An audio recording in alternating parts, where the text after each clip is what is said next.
Om.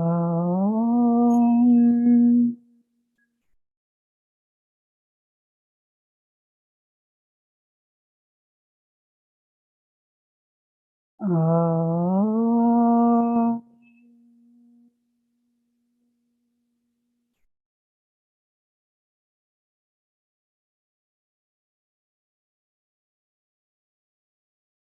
Om.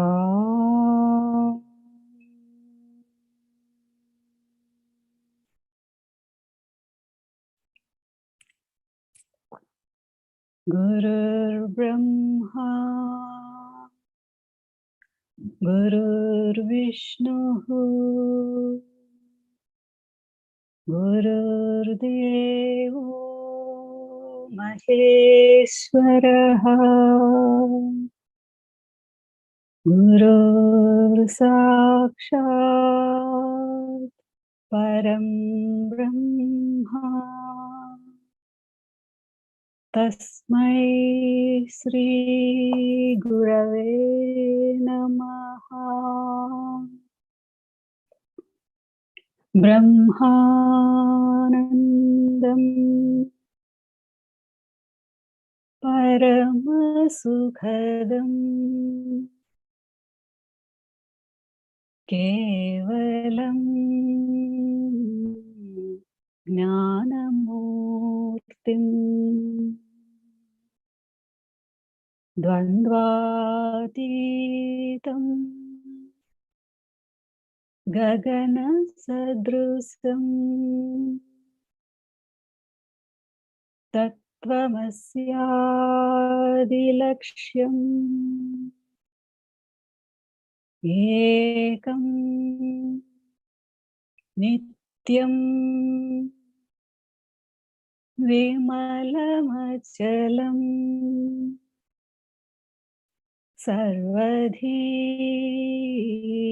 Sakshibhutam Bhavatitam Triguna-rahitam Sadgurum Tam Namami. Om Namo Brahmadevyo Brahma Vidya Sampradaya Kartrubhyo Vamsa Rishibhyo Mahabhyo Namo Gurubhyaha Sarvopaplavarahita Prajnanaghana Pratyagato Brahmaivahamasmi Aham Padatharahitaha Sadasivasamarambha Vyasasankaramध्यamam Asmadacharyaparyamtam Vande Guru Paramparam. Om Sahana Vavatu Sahanau Bhunaktu Sahaviryam Karavavahai Tejasvinavadhitamastu Ma Vidvishavahai. Om Tat Sat.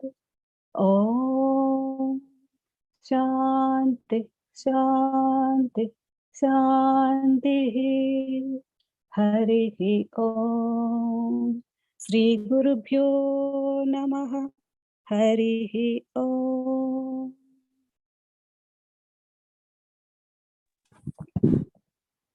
Hari ఓం అబ్బా. హరి ఓం అండి.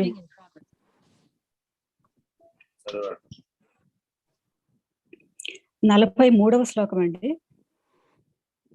మన్నాథ శ్రీ జగన్నాథో మద్గురు శ్రీ జగద్గురు మమాత్మా సర్వభూతాత్మా తస్మై శ్రీ గురవే నమః.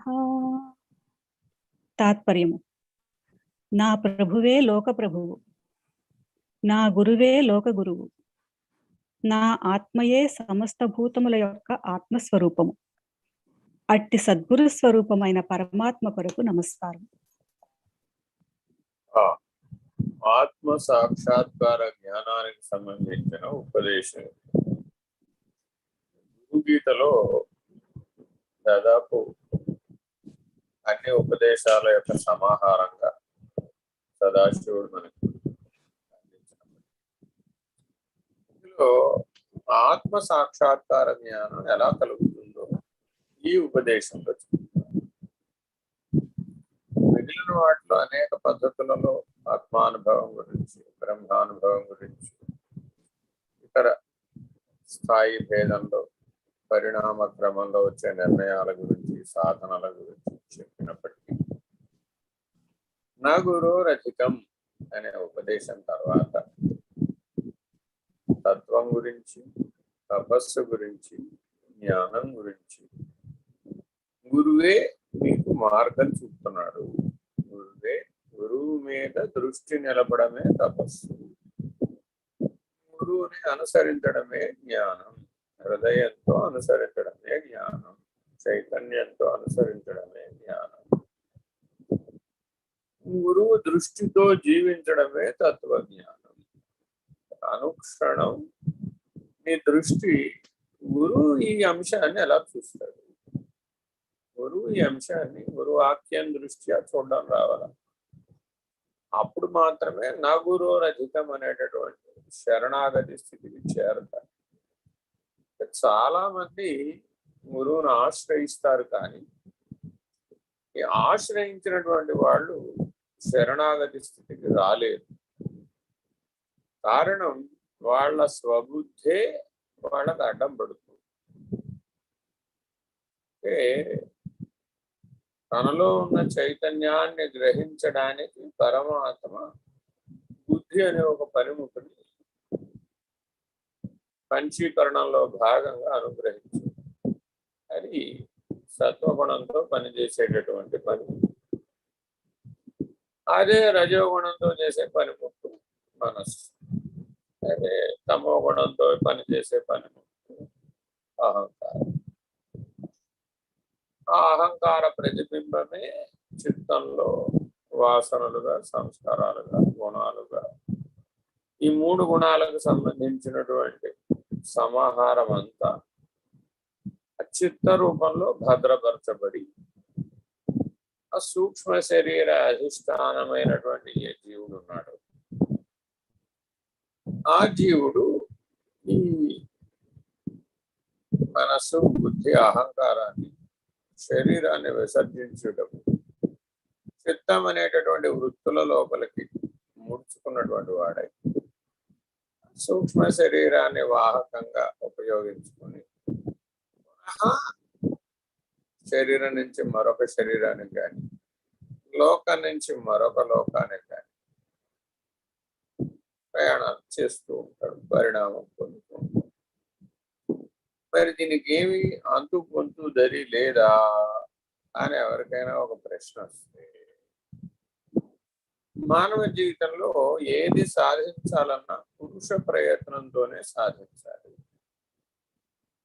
అంటే ధర్మార్థ కామ మోక్షాలనే చతుర్విధ ప్రయోజనాలను పురుష ప్రయత్నానికి ఫలాలుగా చెప్పబడ్డాయే గాని యథాకల్పిత ప్రయోజనాలుగా చెప్పబడదు. అంటే నేనేం చేయనండి, నా ఒళ్ళో గుమ్మడికాయ వచ్చి పడిపోవాలి, లేదు నా ఒళ్ళో కొబ్బరికాయ వచ్చి పడిపోవాలి, లేదు నా ఒళ్ళో ఉసిరికాయలు వచ్చి పడిపోవాలి, నా ఒళ్ళో దోసకాయలు వచ్చి పడిపోవాలి అంటే ఎలా సాధ్యపడదు. అలాగే ఈ చతుర్విధ పురుషార్థములు అనబడేటటువంటి ధర్మార్థ కామ మోక్షాలు ప్రయత్నం వినా రావన్నమాట. మోక్షం కూడా ప్రయత్న సాధ్యమే. ఇది సిద్ధ వస్తువే. అని సిద్ధ వస్తువు అని తెలుసుకోవడానికి కూడా ఒక ప్రయత్నం. ధర్మార్థ కామములు సాధ్య వస్తువు, వాటితో వివేక వైరాగ్యాలతో వ్యవహరించాలి. అలా వ్యవహరించి ధర్మార్థ కామాలను భోగం దృష్ట్యా కాకుండా యోగిగా వ్యవహరించగలిగేటటువంటి స్థాయికి ఎదగాలి. ఆ ఎదగడం తపస్సు. అయితే ధర్మార్థ కామములను తపస్విగా జీవించడం ఎలా అనేది గురువును ఆశ్రయించి బాగా క్షుణ్ణంగా తెలుసుకోవాలి.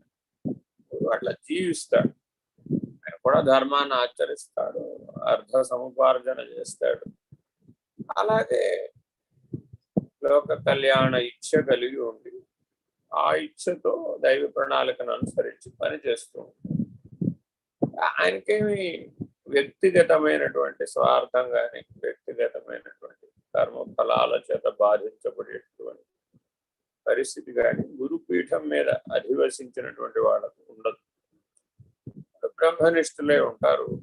ఉపనిషత్తు వాక్య అనుసారం బోధిస్తూ ఉంటారు కాబట్టి, శ్రోత్రియం బ్రహ్మనిష్ఠులై ఉంటారు కాబట్టి వాళ్ళు ఏది తెలియజేసినా అది ఆ సందర్భానికి ఎవరికో ఒకరికి అది మేల్కొలిపేటటువంటి శక్తిని ఇచ్చేటటువంటి వాక్యంగా ఉంటుంది. అందుకని వాళ్ళు చెప్పే మాటలన్నీ అది సూచనలుగా తత్వజ్ఞానానికి ఉపయుక్తమయ్యేటటువంటి పద్ధతిగా ఉంటాయి. లౌకికమైన అంశం గురించి మాట్లాడినా అది పారలౌకిక పద్ధతిలోనే వివరిస్తాడు కానీ లౌకికమైన ద్వంద్వ ప్రవృత్తితో భేద దృష్టితో వివరించడు.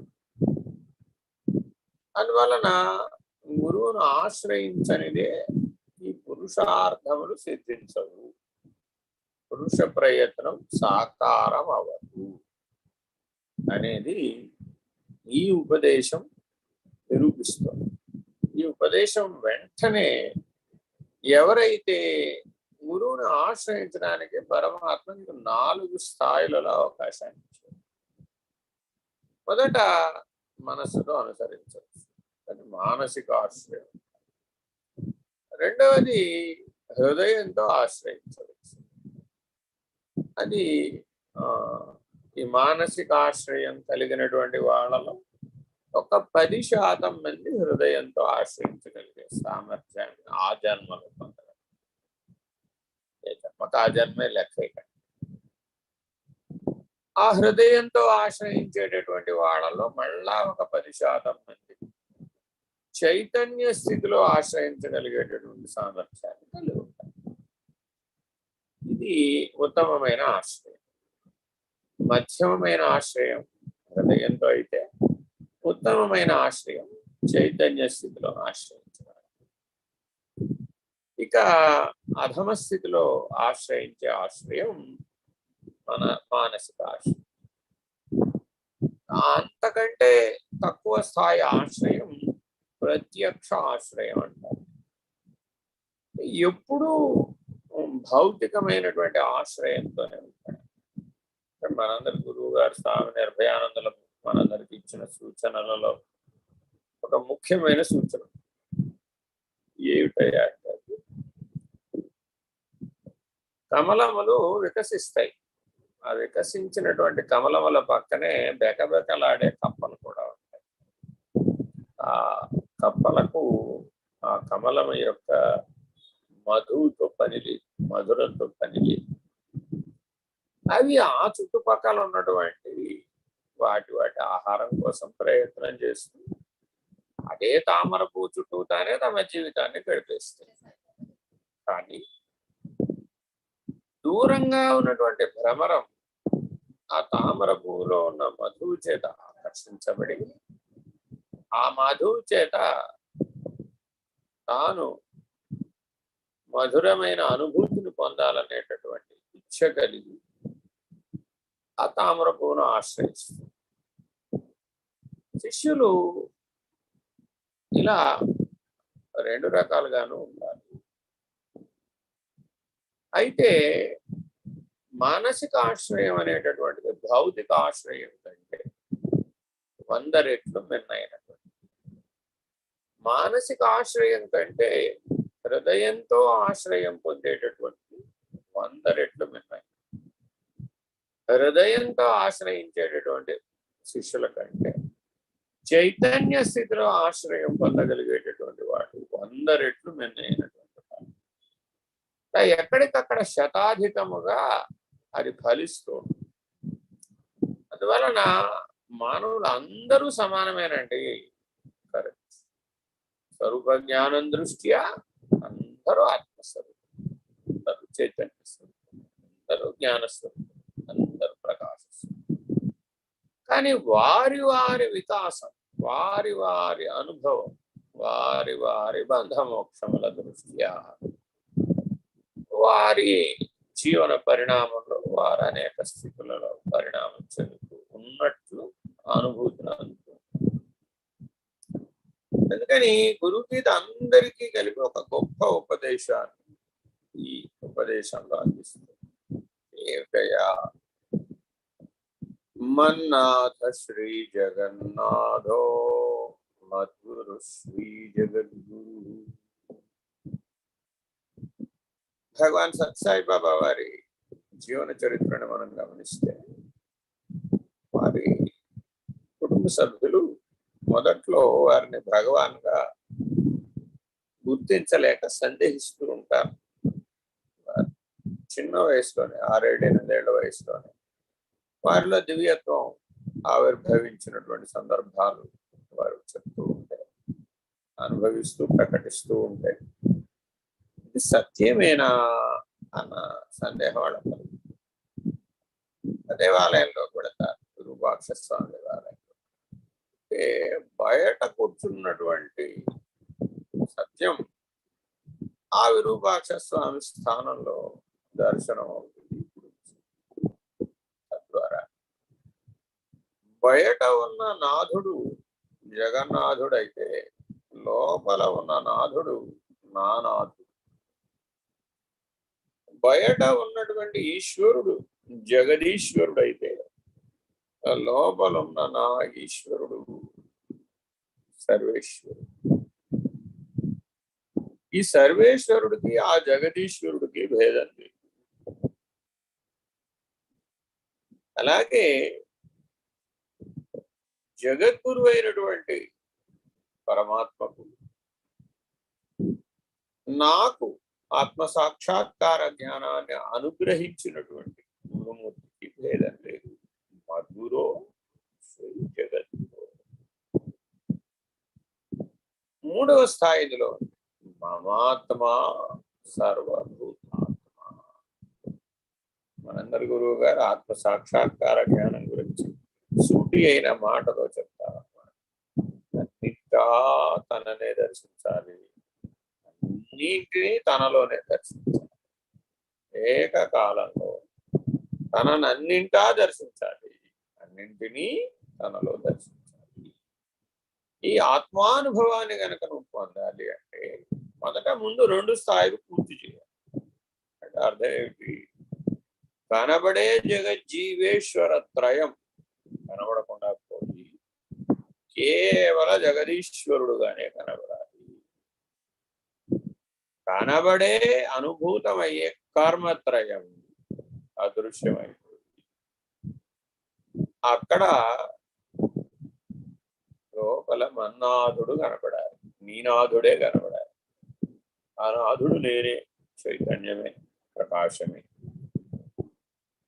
జగత్తుగా వ్యాపించిన ప్రకాశం, జీవుడుగా వ్యాపించిన ప్రకాశం, ఈశ్వరుడుగా వ్యాపించిన ప్రకాశం ఒకే ప్రకాశమై జగన్నాథుడు ఎట్లయిందో అలాగే నీ పంచకోశాలు, నీ 3 శరీరాలు, నీ తాపత్రయాలు, నీ గుణత్రయాలు, నీ దేహత్రయాలు, నీ అవస్థాత్రయాలు అన్ని ప్రకాశంలో మునిగిపోయి భయం. అట్టి ఆంతరిక ప్రకాశాన్ని నాథుడుగా చెప్తున్నాడు. నాథుడు అంటే ప్రభువు అని అర్థం. ఆ ప్రభువు ప్రకాశం ప్రకృష్టమైన భాక్ అంటే ప్రకాశం. ప్రకృష్టమైన భాక్ కలిగిన వాడెవడో వాడు ప్రభువు. అది దాని అర్థం. వాచ్యార్థంగా చెప్తే రాజును, చక్రవర్తను, యజమానను, పురుషుడను చెప్పడం జరుగుతుంది. సాంఖ్యకారికలలో పురుషుడు అంటాం. ఆ పురుషత్రయం కూడా ఉంటుంది కదా, అక్షర పురుషోత్తమ త్రయం. పురుషుడని ఎందుకు పిలువబడుతున్నాడయ్యా? నేను అనబడేవాడు ప్రకృష్టమైన ప్రకాశం. ఎంతటి ప్రకాశమయ్యా అంటే ఉన్నది ప్రకాశమే అనే నిరూపణను అందించగలిగేటంత. ఆ స్థితిలో ఉన్నప్పుడు వాడికి పంచకోశాలు తోచలేదు, గుణత్రయాలు తోచలేదు, కర్మత్రయం అదృశ్యమే. అలా ప్రకాశ స్థితిలో ఉండి ఎవడికైతే కర్మత్రయం అదృశ్యమైపోయిందో, ద్రష్ట అయిన జ్ఞాత ప్రకాశం మాత్రమే నిలబడింది, వాడికి ప్రభువు దర్శనమైనట్టు. భగవాన్ సత్సాయి అంటారు, ప్రభు దర్శమిన ప్రజ్ఞాననే. సూటిగా చెప్పేశారు. ఈ ఉపదేశాన్ని సూటిగా భజనలో పెట్టేశారు. ప్రభు దర్శమిన ప్రజ్ఞాననే. ఎవరికైనా సరే ప్రజ్ఞానం అనేటటువంటి స్థితి అనుభూతం అవ్వాలి అంటే ప్రభు దర్శనం కావాలి. ఏమిటయా ఈ ప్రభు దర్శనం అంటే? ప్రకాశంలో కర్మత్రయం లేకుండా పోవాలి, ప్రకాశంలో శరీరత్రయం లేకుండా, ప్రకాశంలో గుణత్రయం లేకుండా పోవాలి, ప్రకాశంలో అవస్థాత్రయం లేకుండా పోవాలి. ఈ త్రివృత్కరణానికి సంబంధించిన సమస్తము ప్రకాశంలో లయించుకోవాలి, ఉన్నది ప్రకాశంగా ఉండిపోవాలి. ప్రజ్ఞానం. ఆ ఉన్న ప్రకాశమే హస్తిమశకాంతర భేదం దగ్గర నుంచి బ్రహ్మము దాకా ఉన్న ప్రకాశమే అవుతున్నది. అది ప్రజ్ఞానం బ్రహ్మ. ఆ ప్రజ్ఞానం బ్రహ్మే మన్నాథ శ్రీ జగన్నాథో. సూటైన ఉపదేశం. సర్వవ్యాపక బ్రహ్మమేదో అది జగన్నాథుడు. అంతేగాని జగన్నాథుడు అంటే మళ్ళీ పూరి వెళ్ళి జగన్నాథ దర్శనం చేసి రావడం కాదు. అలా అనుకుంటే మన్నాథుడిని ఎక్కడ దర్శిస్తావు? నీ నాథుడిని దర్శించడం కోసమని సనాతన ధర్మం ఊరెరిగింపు అనే కార్యక్రమాన్ని ప్రతి దేవాలయంలో వార్షికోత్సవము, బ్రహ్మోత్సవము పెట్టుకున్నప్పుడు ఏర్పాటు చేస్తుంది. అక్కడ ఏమిటయా అంటే, నువ్వు గుడికి వెళ్ళకపోయినా ఈశ్వరుడే నిన్ను మేలుకొలపడానికి నీ ఇంటి ముందుకు వచ్చాడు. ఆయన నీ నాథుడను, నీ ప్రభువును నేనే అని నీకు గుర్తు చేయడానికి, మేలుకొలపడానికి ఊరిరిగి అలా ప్రభువును దర్శించే అవకాశం వస్తుంది. అందుకని ప్రతి ఇంటి వాళ్ళు తమ దేవాలయం, తమ ఊరిలో ఉన్నటువంటి ఈశ్వరుడు ప్రభువు ఊరిరిగింపుకు వచ్చినప్పుడు వారికి మంగళహారతి ఇచ్చి తమలో అహంకారాన్ని త్యాగం చేస్తున్న దానికి సూచనగా కొబ్బరికాయ కొట్టి తమలో ఉన్నటువంటి పంచ ప్రాణాలను నీటి రూపంలో వారబోస్తారు. ఒక బిందెడు, ఒక చెంబు, ఒక కలశము తీసుకుని ఆ నీళ్లు వారబోస్తారు. పోసి ఒక కొబ్బరికాయ కొడతారు, ఒక 2 పుష్పాలు సమర్పిస్తారు. ఆ పుష్పాలు వారి హృదయం, ఆ నీళ్లు వారి పంచ ప్రాణాలు, ఆ కొబ్బరికాయ వారి అహం. ఒక హారతి ఇస్తారు. తమ అస్తిత్వాన్ని, ఆవరణ, మల విక్షేప ఆవరణ దోషాలను ఆ హారతి రూపంలో సమర్పించి ప్రభు దర్శనం చేసుకుంటున్నారు. ఈ కర్మకాండలో ఉన్నటువంటి రహస్యం. ఎవరు ఎక్కడ ఏ రీతిగా అర్చన చేసినా ఇదే విధానం. ఇదే విధానాన్ని పునః గురువు వాళ్ళ ఇంటికి వచ్చిన, లేదా ఆలయానికి వచ్చిన, లేదా ఆశ్రమానికి వచ్చిన ఇదే విధానాన్ని అనుసరిస్తారు. కారణం ఏమిటంటే ఆ ప్రభువైన ఈశ్వరుడికి ఈ గురువుకి భేదం లేదు. అందువలన ఎవరు గురుపీఠాన్ని అధివసించినటువంటి వాళ్ళు ఇంటికి వచ్చినారు ఇదే విధానాన్ని అనుసరించేటటువంటి కర్మకాండను మనం గమనించవచ్చు. ఇక్కడ ఆ కర్మకాండ ఆచరించడం ప్రధానమా, మన్నాథ శ్రీ జగన్నాథో అనే ప్రజ్ఞానం బ్రహ్మం అనేటటువంటి స్థితిని పొందడం ప్రధానమా? చాలా చాలా ముఖ్యం. అందరూ లౌకికమైన కర్మాచరణలు అలా చేస్తాం. మనం కూడా మన కైవల్య ఆశ్రమానికి శ్రీశైలం శివస్వామి వారిని కానీ, భీమవరం మీనాక్షి పీఠం శివశక్తి స్వామి వారిని కానీ, లేదా ఇతరత్ర ఏ స్వామీజీలు వచ్చినా కూడా ఇదే పద్ధతిలోనే ఆహ్వానం పలుకుతాం. ఆ పలకడ ఉద్దేశం ఏమిటంటే ప్రజ్ఞానం బ్రహ్మ అనే లక్షణాన్ని వారిలో మనం గుర్తించాము. వారికి మనకి భేదం లేదు, అభేద దర్శనం. అలాంటి స్థితిలో వారిని మనం మన హృదయంలోకి, మన చైతన్య స్థితిలోకి ఆహ్వానం పెరుగుతున్నాం. అయ్యా, మానసికంగా హృదయంతో చైతన్యంతో నేను శరణాగతుడను అని చెప్పడమే మన్నాథ శ్రీ జగన్నాథు. అక్కడ ఉన్న చైతన్యం, ఇక్కడ ఉన్న చైతన్యం, ఇక్కడ ఉన్న దివ్యత్వం, ఇక్కడ ఉన్న దివ్యత్వం భేదం లేదు అనే స్థితితో ఆహ్వానించాలి. సరే, అయితే రెండవ మహావాక్యం మద్గురు శ్రీ జగద్గురు అహం బ్రహ్మాస్మి అనే మహావాక్యాన్ని ఇందులో ఇముడ్చారు. గురువు గారు బ్రహ్మస్వరూపం, మద్గురు అంటే అహం బ్రహ్మ. ఆ గురువు గారికి నాకు చైతన్య స్థితిలో అభేదం, బ్రాహ్మీభూత స్థితిలో అభేదం, బ్రహ్మనిష్టలో అభేదం ఉన్నది బ్రహ్మము. మరి అప్పుడు జగజ్జీవేశ్వరులో అది జగద్గురు స్థానం, అది బ్రహ్మాండ స్థానం, సర్వవ్యాపక బ్రహ్మము దాని సాక్షి. ఆ జగద్గురు సర్వవ్యాపక సర్వసాక్షి ఆయన పరమాత్మ. ఆయన అహం బ్రహ్మ అస్మి, ఆ సర్వసాక్షి అయినటువంటి పరమాత్మ. ఈ నేను బ్రహ్మమై ఉన్నానన్న బ్రహ్మనిష్ఠుడికి భేదం లేదు అనే అనుభవ నిర్ణయం, అనే అనుభూతి నిర్ణయం కలగడం గురో శ్రీ జగద్గురు. ఇప్పుడు ఈ ఉపదేశం ద్వారా అక్కడ ప్రజ్ఞానం బ్రహ్మ అన్నా వారి నామరూపాలతో పని లేదు, మద్గురు శ్రీ జగద్గురు అన్నా వారి నామరూపాలతో పని, వారి వ్యవహారంతో పని, వారు ఏం చేస్తున్నారన్నదంతా అంతకంటే పని. వారిలో ఉన్న బ్రహ్మనిష్ట మాత్రమే దర్శింపబడుతుంది, ఆశ్రయించబడుతుంది, అనుభూతిని అందిస్తుంది. అనుభూతి పరిణామాన్ని కూడా మార్గదర్శనం చేస్తుంది.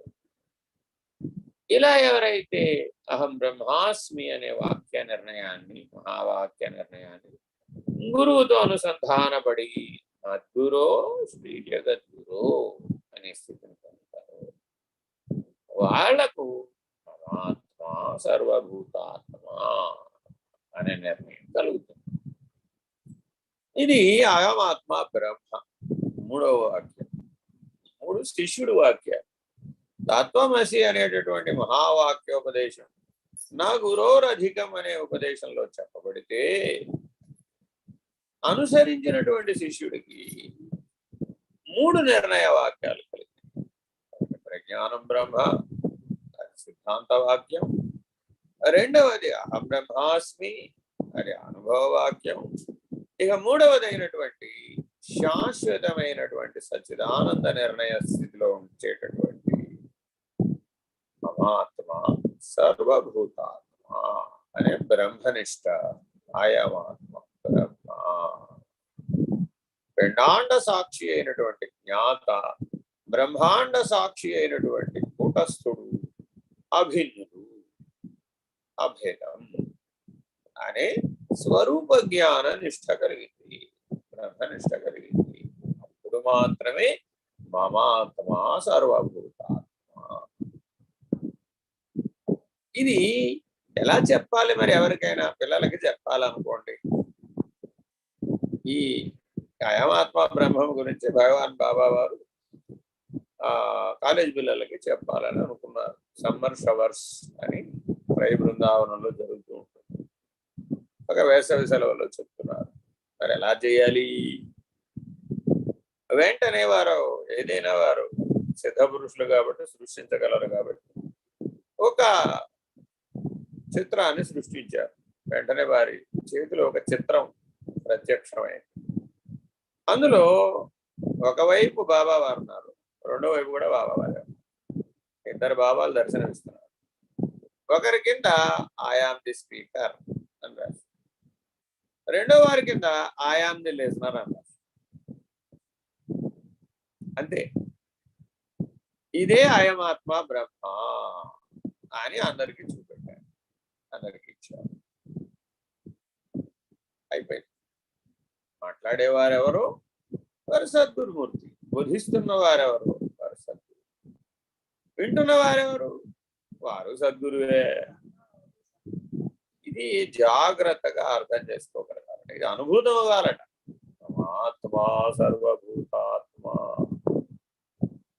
చెప్పేవాడిలోనూ ఏ సద్గురు సత్తా పనిచేస్తుందో వినేవాడిలో కూడా ఆ సద్గురు సత్తా పనిచేస్తేనే అది వాడికి అనుభూతం అవుతుంది. మనం అందరం అనేక సార్లు మన ఆశ్రమాలలో, క్షేత్రాలలో సత్సంగాలు మనం నిర్వహించే ప్రయత్నం చేస్తూ ఉంటాం. ఏమిటి అందులో ఉన్న రహస్యం? ఆ క్షేత్రముల నిండా, ఆశ్రమాల నిండా ఆ మహానుభావుల యొక్క తపో చైతన్యం, ఆ తపస్సు ద్వారా వాళ్ళు మేల్కొలిపినటువంటి చైతన్య స్రవంతి అక్కడ నిక్షిప్తమై అనుభూతం అవుతూ ఉంటుంది. అదొక పరిధిలో పనిచేస్తూ ఉంటుంది.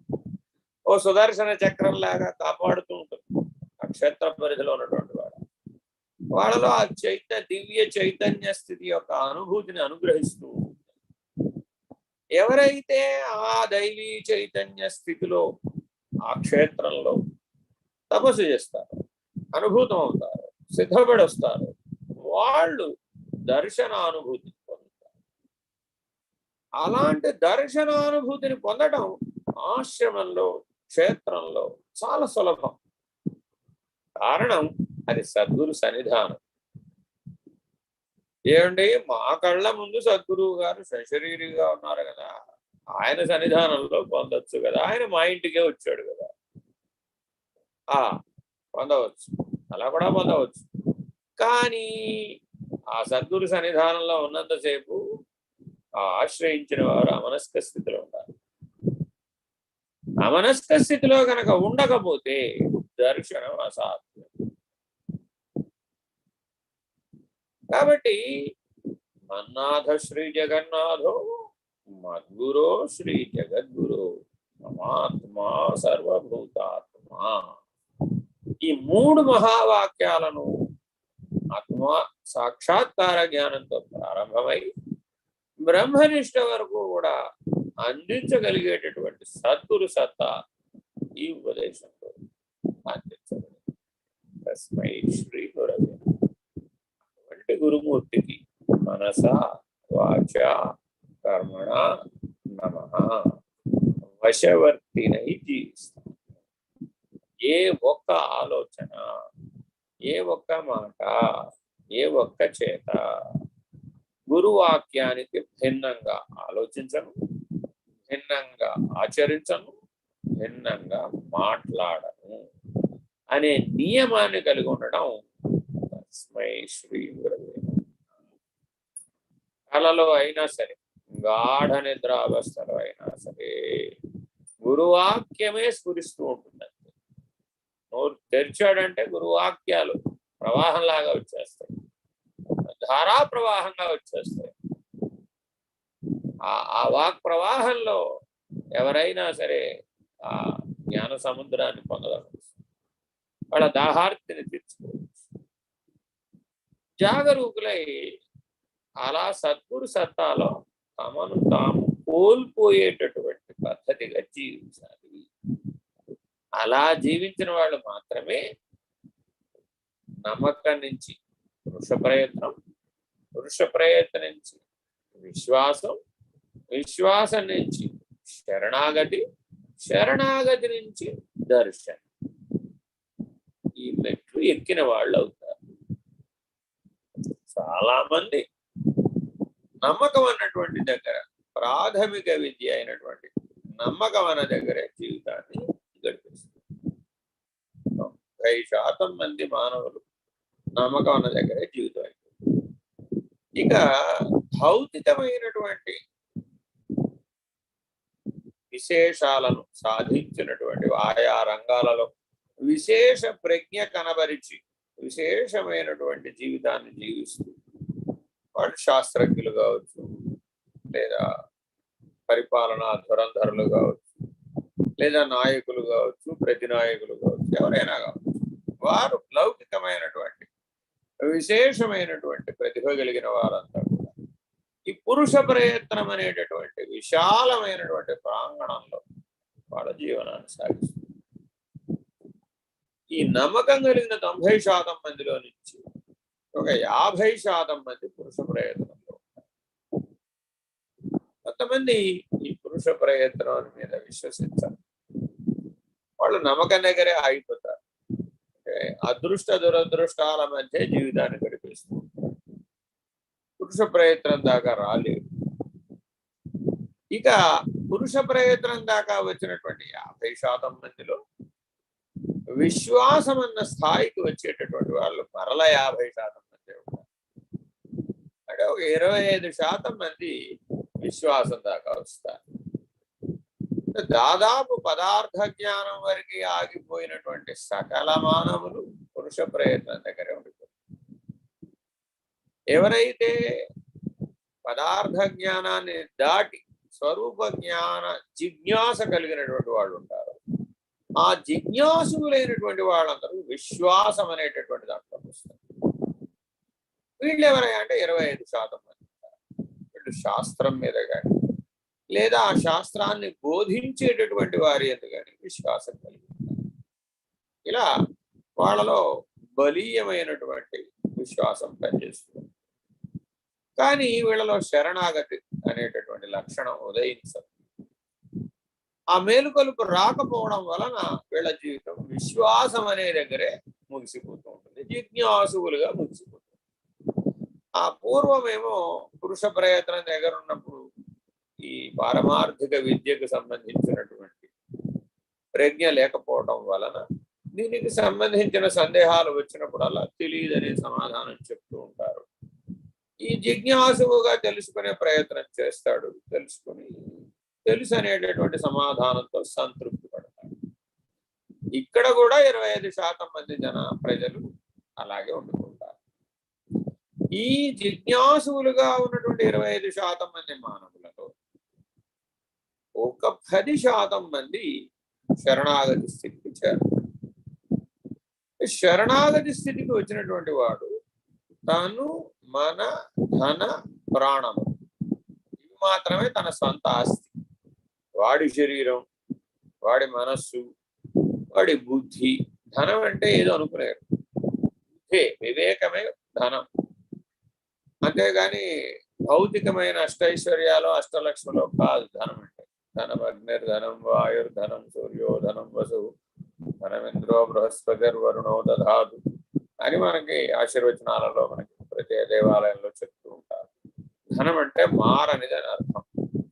మనలో వివేకం మారదనమాట. ఏ శరీరం మార్చినా అదే వివేకం మనతో కొనసాగుతూ ఉంటుంది. ఆ వివేకమే మానవుడు. ఆ మానవుడు వివేకం కలిగినటువంటి వాడు కాబట్టి ఆ వివేకాన్ని శరణాగతి చేయాలి. మన ఆలోచనను శరణాగతి చేయాలి. తన తనువుతో చేసేటటువంటి ఏ పనైనా సరే గురువాక్యాన్ని అనుసరించి, ఈశ్వరాజ్ఞను అనుసరించి వర్తింపచేయాలి. ఇది శరణాగతి. ఇక ఆఖరిది ప్రాణం. ఈ ప్రాణాన్ని శరణాగతి చేయగలిగే వాళ్ళు చాలా చాలా తక్కువ మంది ఉంటారు. అర్థం ఏంటంటే ఈశ్వరాజ్ఞ లేకపోతే వాడు ప్రాణస్పర్శను కలిగించుకోడు. అంటే రేచకంలో ఉన్నటువంటి కుంభకంలో గాని, పూరకంలో ఉన్న కుంభకంలో గాని శృంగాటకము మీద నిలుపుకొని ఉంటారన్నమాట. అంటే విశుద్ధ చక్రం కంఠస్థానానికి పైనే ప్రాణచలనం ఈశ్వర హంసలలోనే ఉంటుంది తప్ప జీవహంసలలోకి ప్రాణచలనం స్పర్శ దిగి రాదనమాట. ఇది ప్రాణాన్ని శరణాగతి చేయడం అంటారు. ఈ ఉన్మని మనోన్మని అవస్థలలో మాత్రమే సాధ్యమవుతుంది. అలాంటి మహానుభావులు ఎవరైనా సరే ఈ ప్రాణాన్ని శరణాగతి చేయగలుగుతారు మహాబంధం ద్వారా, సమాధినిష్ట ద్వారా. అలా తను మన ధన ప్రాణములను ఎవరైతే ఈ నాలుగింటిని శరణాగతి చేస్తారు, తన శరీరంతో కేవలం జ్ఞానసిద్ధి కొరకు మాత్రమే, కేవలం స్వరూప జ్ఞానం కొరకు మాత్రమే నా జీవితం అనేటటువంటి నిర్ణయాన్ని స్వీకరించి ఆచరిస్తారు. చాలా మార్పులు వస్తాయి దాని వలన. వ్యవహార జ్ఞానం చేయలేకపోవచ్చు, సామాన్యంగా మాత్రమే చేయవచ్చు, లేదా వ్యవహార జ్ఞాన విస్మరణ కలగవచ్చు. ఎన్నో మార్పులు జీవితంలో రావచ్చు. కానీ అతడిలో స్వరూప జ్ఞానం అనేటటువంటి స్మరణ దివ్య భానుడై ప్రకాశిస్తుంది. అతను ఎప్పుడూ తుర్యనిష్ఠుడే ఉంటాడు. అది చాలా విశేషమైనటువంటి సహస్ర జన్మలలో చేసినటువంటి పుణ్యఫలం, జ్ఞానార్జున ఫలం. అందుకోసమని ఏదో వ్యవహారంలో కొద్దిపాటి అసమర్థత లేదా అశక్తత వచ్చినంత మాత్రాన తుర్యనిష్ఠుడైనటువంటి ఋషికి వచ్చినటువంటి ప్రమాదం ఏం లేదు. వాళ్ళు వాళ్ళ పని కోసమే వచ్చారంతే, వాళ్ళ జీవితాన్నే జీవిస్తారంతే. లౌకికులు ఎన్ని రకాలుగా వాళ్ళని అసమర్థులని అశక్తులని అన్న వాళ్ళు ఏమి వాటిని స్వీకరించారు. సరే, దృష్టి భేదం సృష్టి భేదం ఎప్పుడు ఉంటుంది అనే దృష్టితో వారు ఎప్పుడు వాటిని పట్టించుకోరు. గంధగజం రాత వీధిలో వెళుతూ ఉంటే ఎక్కడో గ్రామసింహం శబ్దం చేసినంత మాత్రాన ప్రయోజనం అదేం పట్టించుకోరు. అలా తుర్యనిష్ఠుడైనటువంటి వాడు లౌకికుల మాటలకు ఏ ప్రాధాన్యత ఇవ్వడు. ఇలా తను మన ధన ప్రాణములను తుర్యనిష్టలో శరణాగతి చేస్తారు. ఇలా చేసేవాళ్ళు దర్శనానుభూతిని పొందుతారు. ఎవరైతే తను మన ధన ప్రాణములను శరణాగతి చేస్తాడు, ఏ జన్మలో చేస్తాడు, ఏ శరీరంతో చేస్తాడు, ఆ శరీరం అన్నిటికీ నికడసారి జన్మ సత్యంబిక అనే నిర్ణయానికి వచ్చేస్తాడు. అది దర్శనం అనేటటువంటి నిర్ణయం జరుగుతుంది. అది చిట్ట చివరి మాటలో ఉంది, మమాత్మా సర్వభూతాత్మా. ఇది దర్శనం. అలాగే హృదయ స్థానంలో కలిగే దర్శనం అంటే చైతన్య స్థితిలో కలిగిన దర్శనమేమో మమాత్మా సర్వభూతాత్మా.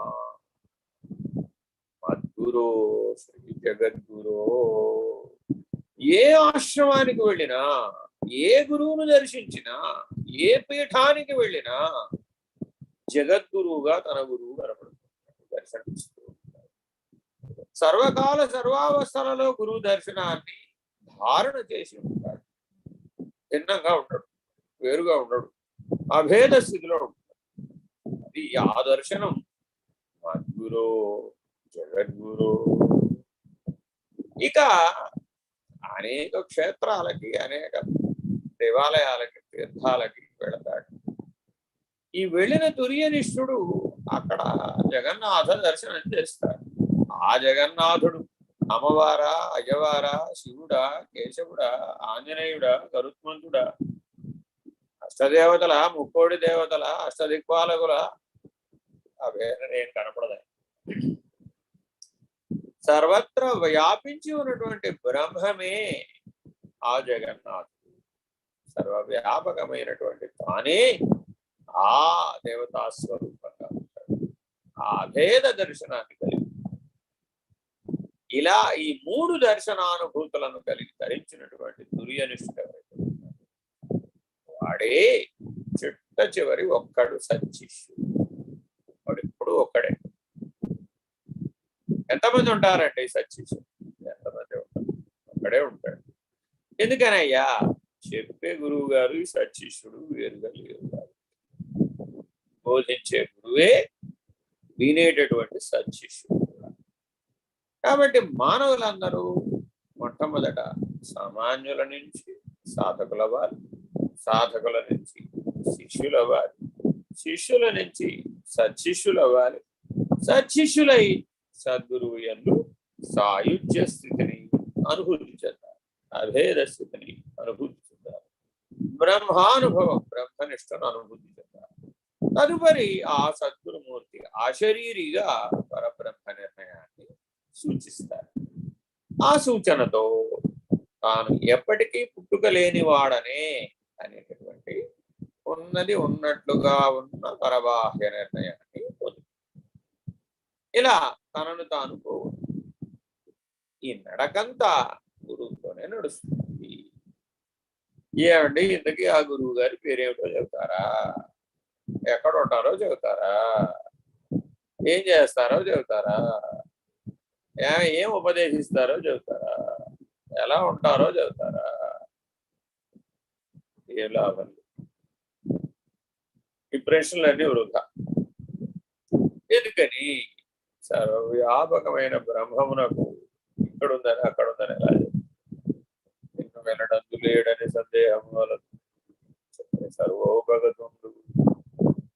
సద్గురుమూర్తి అయినటువంటి వాళ్ళ దగ్గరికి వెళ్ళి అడిగాం, ఏమంటే మీరు ఇక్కడ ఉన్నారు, ఈ మంచం మీద ఉన్నారు, ఈ మంచం మీద పడుకుంటున్నారు, ఈ ఆశ్రమంలో ఉంటున్నారు, ఇక్కడ తింటున్నారు, ఇక్కడ ఉంటున్నారు, మీ పరిచర్య మీ లోక కళ్యాణ ప్రణాళిక ఇక్కడి నుంచే ఎలా చేయగలరు? కావలసిన వాళ్ళు వస్తూ ఉంటారు, పొందవలసింది పొందుతూ ఉంటారు, వెళ్ళవలసిన వాళ్ళు వెళుతూ ఉంటారు అన్నారు స్వామి నిర్భయానంద. అదే మాట భగవాన్ సత్యసాయి అంటారు. భగవాన్ సత్యసాయి బాబా వారు స్వామి నిర్భయానందుల భూమధ్యంలో వారి ఈశ్వరీయ మౌన కాలంలో వారి మీద ప్రభావితమై వారిని లోక కళ్యాణ కార్యక్రమానికి వారి చేతిలో పనిముట్టుగా వినియోగపడమని ఆదేశించారు. అందువలన భగవాన్ సత్యసాయి బాబా వారు స్వామి నిర్భయానందులు మనకి సద్గురు. వారిద్దరికి మనకేం భేదం లేదు. వారేం చెప్పినా వీరు అదే చెప్పారు, వీరేం చెప్పినా వారు అదే చెప్పారు, వారు చెప్పిందే వీరు చెప్పారు, వీరు చెప్పిందే వారు అదే చెప్పారు. అటు మనం వారిని వీరిని సమంగానే భావిస్తాం. ఆ సమదృష్టి మనందరికీ మాకు యోగిరామ్ బలరామకృష్ణయ్య గారు అందించారు. వారిద్దరికీ అభేదం అండి అని చెప్పి వారి దర్శనానుభవాన్ని కూడా అందించారు. అలా అవసరం ఉన్నవాడు వాడే చైతన్య స్థితిలోనో హృదయ స్థితిలోనో మనసు స్థితిలోనో అంటే మానసిక ఆశ్రయంతోనో హృదయాశ్రయంతోనో లేదా చైతన్య ఆశ్రయంతోనో ఆ అశరీరి గురువు అనేటులను ఆశ్రయిస్తాడు. పొందవలసింది పొందుతాడు, వెళ్ళవలసినప్పుడు వెళతాడు. ఇలా జరిగిపోతూ ఉంటుంది వాళ్ళ జీవితం. వాళ్ళు ఎక్కడికైనా వెళ్ళాలి. ఎక్కడికైనా వెళ్ళాలి అంటే ఏమంటే నేను ఆయన సైకిల్ మీద తీసుకెళ్ళానంటే, నేను బండి మీద తీసుకెళ్ళానండి, లేకపోతే నేను కారులో తీసుకెళ్ళానంటే అబ్బో ఎంతో విశేషం అండి అని అంటామే అనుకోండి. వాళ్ళకి ఈ వాహనాలతో ఏం పని? వాళ్ళు రెపపాటులో సంకల్ప మాత్రంలో ఏ గోళంలో అయినా పని చేయగలిగిన సామర్థ్యం కలిగినటువంటి వాళ్ళు, బ్రహ్మాండం అంతా పని చేయగలిగిన సామర్థ్యం ఉన్నమాట. బాబా గారి వాళ్ళు ఎర్రకారులో వెళ్ళారండి, నిన్నేమో సర్వరథంలో వెళ్ళారండి, మొన్నేమో వెండి రథంలో వెళ్ళారండి, రజత రథంలో వెళ్ళారండి, నిన్నేమో ఏరోప్లేన్ లో వెళ్ళారండి. ఏమిటో చెప్తాం. ఇవన్నీ భౌతికమైనటువంటి మాటలతో చెప్పేటటువంటి ఇవి కాదు వాళ్ళ వాస్తవ స్థితి. అవతార్ మెహర్ బాబా వారి దగ్గరికి స్వామి నిర్భయానందం తీసుకువెళ్ళారు ఒక ఆయన. అక్కడ వారికి ఒక దర్శనం కలిగింది. అవతార్ మెహర్ బాబా బ్రహ్మాండం అన్న కనబడ్డారు, విశ్వరూప దర్శనం లాగా కనబడింది. ఆ అర్జునుడికి ఎలా అయితే సకల బ్రహ్మాండాలు పరమాత్మలోకి వెళుతూ పరమాత్మలో లయమైపోతూ పరమాత్మలోనే ఉద్భవిస్తూ కనబడ్డాయో, అలా అవతార్ మెహర్ బాబా వారి యొక్క దర్శనంతో స్వామి నిర్భయానందులకు కలిగింది. మరలా ఒకరోజు దాటిన తర్వాత వారిలో నుంచి బ్రహ్మాండాలు ఉద్భవిస్తున్నాయి, కానీ వారిలో లయం కాకుండా పదపోయి పూర్ణానుభవం వచ్చింది, పరిపూర్ణం రాలేదు అనుకున్నారు. పునః కొంతకాలానికి వారిలో స్వయం అయిపోయిన స్థితి వచ్చిన తర్వాత ఆ బ్రహ్మాండాలన్నీ వారిలో నిలయం. ఎక్కడ ఉద్భవిస్తున్నాయో అక్కడే లయమైపోయింది. ఈ రీతి దర్శనానుభవం కలిగినటువంటి అశరీరి గురువరేణ్యుల ప్రాపకంతో వారు నిర్భయానంద, వారు షిర్డి సాయిబాబాన, వారు సత్య సాయిబాబాన, వారు అవతార్ మెహర్ బాబాన ఏ చొక్కా వేసుకొచ్చారన్న దాంతో ఏం పని అంటాడు అవతారం. ఏదో చొక్కా వేసుకొచ్చామయ్యా బాబా అంటే, అవతారం అంటే ఓ చొక్కా వేసుకుని వెళ్ళాలా బయటికి, అట్టా వేసుకొచ్చారట వాడు. అవతారణ ఓ ముసుగు వేసుకొచ్చాం అంట. మరి వాళ్ళ జీవనం, వాళ్ళ యొక్క అనుభవం, వాళ్ళ యొక్క నిర్ణయం, వాళ్ళ దైవ ప్రణాళిక, వాళ్ళ జీవనం మనకు అర్థం కావాలి అంటే ఒక ఉపమానం చెప్తారు. ఒక చీమ యొక్క ప్రపంచం ఎంత, దాని జీవనం ఎంత, దాని శక్తి ఎంత, ఒక మానవుడి యొక్క ప్రమాణం ఎంత, అతని జీవనం ఎంత, అతని ప్రపంచం ఎంత, ఎంత భేదం, అంత భేదం ఉంటుంది సామాన్య మానవుడికి అవతార స్థితి, ఆ శరీర స్థితిని పొందినటువంటి వాడు, సద్గురు స్థితి పొందినటువంటి వాడికి వాడు అంత బ్రహ్మాండం అంతా పనిచేస్తున్నారు. సద్గురుమూర్తి ఆశ్రయించిన వారికి తరింపజేస్తారు. నారుడు సకల బ్రహ్మాండం తనకి ఆశ్రయంతో పని లేకుండా ఒక మెట్టు అవతలకి దాటించవాలి. అంటే విశేషమైనటువంటి ధీశక్తి, విశేషమైన ప్రజ్ఞాపాఠవాడు, విశేషమైనటువంటి బ్రహ్మనిష్ట, విశేషమైన పరబ్రహ్మ నిర్ణయం, పరాత్పరం అవతల లేదు. అలాంటి స్వయం శక్తి కలిగినటువంటి వాళ్ళు. మనము పరాధీనమైనటువంటి ఇతరులపై ఆధారపడి చేసేటటువంటి శక్తి మాత్రమే కలిగినటువంటి వాళ్ళు. కర్మాధీనంతు జగత్ సర్వం అంటారు భగవాన్ బాబా. వస్తూనే కర్మల కంఠమాల వేసుకుని పుట్టాం. ఆ బరువైన కర్మల కంఠమాలను పోగొట్టుకునే ప్రయత్నం చేయాలి. శరణాగతి, వేరే మార్గం లేదు. ఎవరికైనా సరే ఏ అనుభవమైనా సరే శరీరంతో కలిగిందంటే అది 3 శరీరాలలో ఏ శరీరమైనా కావచ్చు, ఏ ప్రపంచమైనా కావచ్చు, అక్కడ జరిగిన ఏ అనుభవమైనా సరే అది కర్మ. దాని ఎందు అసంగుడవై ఉండాలి. అసంగు అసంగు అసంగు ఏమంటే మా ఆయన చెప్తే నేను ఉండలేనండి, కదిలిపోతాను. మా ఆవిడ చెప్తే కదిలిపోతాను. మా అబ్బాయి చెబితే కదిలిపోతాను. ఏవేవో ఎవరికి ఎవరు చెబితే కదిలిపోతాడు. అదంతా కర్మానుభవం.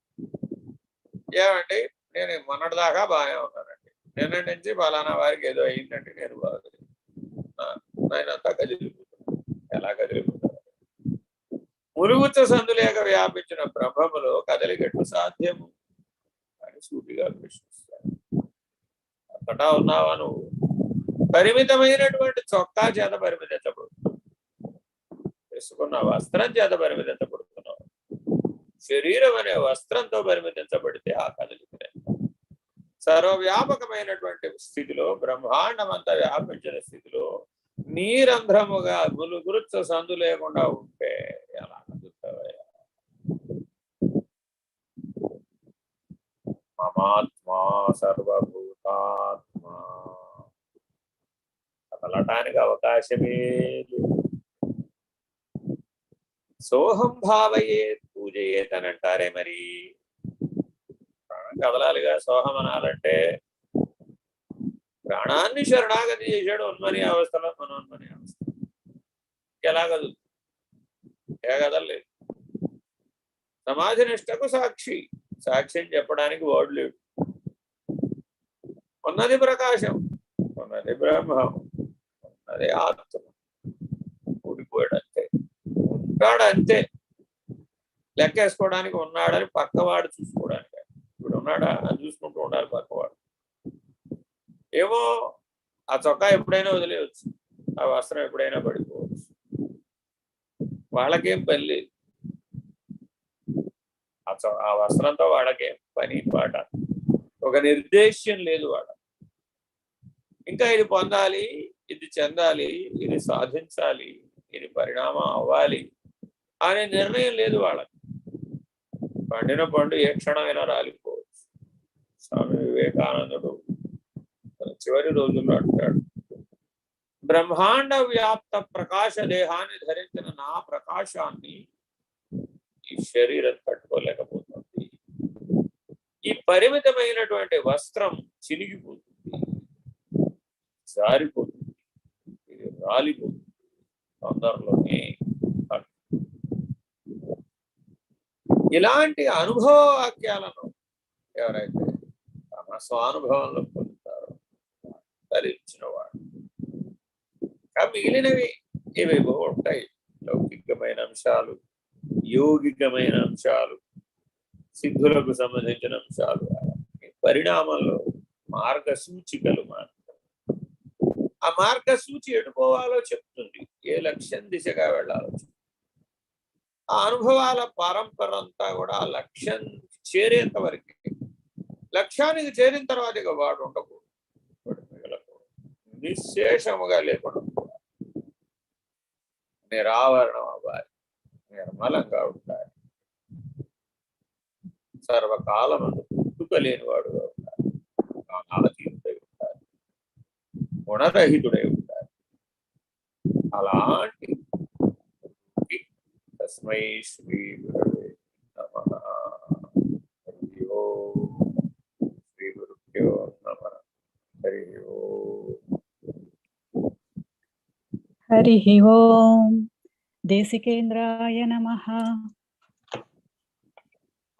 శ్రీమత్ పరశివరూప గురో కామిత శోషిత లోక గురో విబుధా ప్రార్థిత లోక గురో అముద మదాంత సుదీప గురో